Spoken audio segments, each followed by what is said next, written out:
Assalamualaikum warahmatullahi wabarakatuh. Raditu billahi robba wa bil islami dina wa bi Muhammadin nabiyya wa rasula. Rabbi shrahli sadri wa yassirli amri wahlul 'uqdatam min lisani yafqahu qawli. Amma ba'du. Sahabatku yang dirahmati Allah, semoga pada hari ini kita dilimpahkan berbagai macam rezeki serta dilimpahkan anugerah kesehatan dan selalu kita ditempatkan dalam tempat yang penuh barokah dan rahmat Allah. Amin ya rabbal alamin. Pada kesempatan kali ini saya akan berbagi tentang amalan-amalan atau perbuatan yang dapat memberatkan timbangan kita di akhirat kelak. Namun sebelum itu, klik tombol subscribe juga tanda loncengnya agar kamu terus update informasi terbaru dari channel ini. Setiap muslim dan muslimah wajib menyiapkan bekal-bekal untuk kehidupan abadi di akhirat nanti. Di antara bekal itu adalah menyiapkan amalan yang dapat memberatkan timbangan amalannya. Dalam Islam, seluruh amal manusia di akhirat akan ditimbang dalam timbangan amal atau mizan. Jika timbangan amal baiknya lebih berat, maka bertanda ia akan selamat. Sebaliknya, jika timbangan amal buruknya lebih berat, maka pertanda ia akan celaka. Firman Allah dalam surat Al-Anbiya ayat 47, "Kami akan memasang timbangan yang tepat pada hari kiamat, maka tiadalah dirugikan seseorang barang sedikit pun, dan jika amalan itu hanya seberat biji sawi pun, pasti kami mendatangkan pahalanya, dan cukuplah kami sebagai pembuat perhitungan."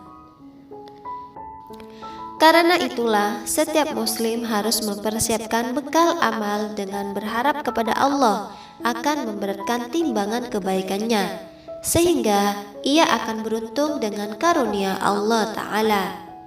Amalan yang dapat menjadi pemberat timbangan amal kebaikan kita, yang pertama, akhlak yang baik.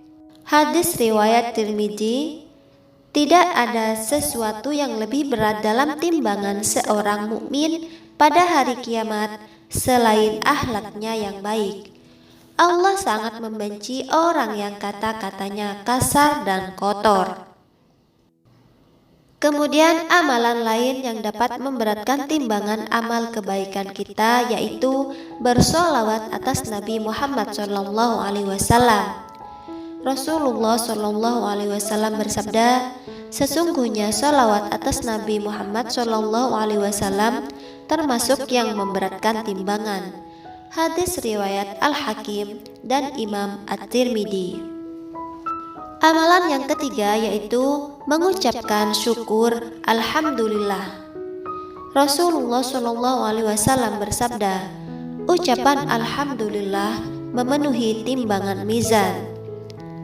Hadis riwayat Muslim. Kemudian yang keempat yaitu membaca kalimat La ilaha illallah. Rasulullah SAW bersabda, "Kalau sekiranya 7 petala langit dan bumi dan segala isinya diletakkan pada satu piring timbangan, sedang La ilaha illallah diletakkan pada sebelah lain, niscaya kalimat tauhid itu akan melebihi berat langit dan bumi." Hadis riwayat Ahmad. Yang kelima, ucapan tasbih, yaitu Subhanallah wa bihamdi, Subhanallahil azim. Rasulullah SAW bersabda, "Dua kalimat ringan pada lisan, berat pada timbangan, dan menimbulkan cinta kepada Tuhan, yaitu adalah Subhanallah wa bihamdi, Subhanallahil azim." Hadis riwayat Bukhari. Kemudian amalan yang keenam yaitu sedekah atau infak di jalan Allah Subhanahu wa Ta'ala. Sedekah atau infak di jalan Allah yang disertai dengan niat ikhlas akan mendapatkan ridho dari Allah Subhanahu wa Ta'ala, serta mendapatkan pahala yang berlipat ganda. Amalan lain yang juga dapat memberatkan timbangan amalan kebaikan yaitu sholat tahajud dan witir, serta memperbanyak membaca Al-Quran. Melaksanakan puasa yang semata-mata mencari keridhaan Allah juga dapat memberatkan timbangan amal kebaikan kita. Rasulullah pernah bersabda yang bermaksud di surga terdapat 8 pintu, di antaranya ada pintu bernama Ar-Rayyan. Tidak diizinkan masuk melaluinya kecuali orang-orang yang berpuasa. Hadis riwayat Bukhari. Kemudian yang terakhir yaitu memiliki niat yang baik. Dalam sebuah hadis dijelaskan, seorang hamba yang dikaruniakan Allah ilmu dan niat yang ikhlas, ia berkata, seandainya aku memiliki harta, niscaya aku akan beramal sebagaimana yang diperbuat oleh si fulan, golongan yang diberikan harta dan ilmu. Dengan niatnya tersebut, maka pahala kedua-dua hamba ini sama. Hadis riwayat Tirmidzi.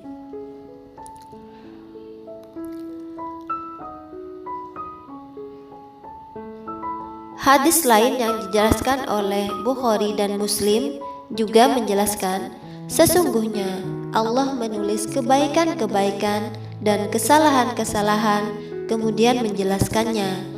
Barang siapa berniat melakukan kebaikan, namun dia tidak jadi melakukannya, Allah tetap menuliskannya sebagai satu kebaikan sempurna di sisi Allah.